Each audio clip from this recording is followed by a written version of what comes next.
Python. Introduction to Python.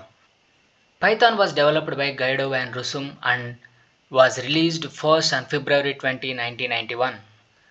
It is one of the most widely used and loved programming languages and is interpreted in nature, thereby providing flexibility of incorporating dynamic semantics.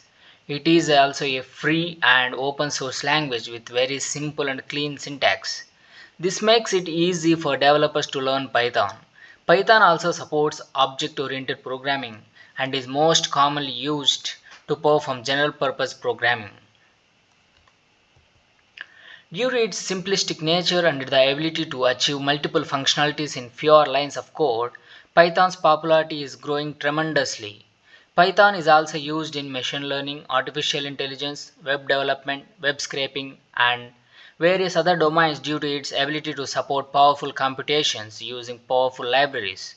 Due to this, there is a huge demand for Python developers in India and across the world. Companies are willing to offer amazing perks and benefits to these developers. Thank you.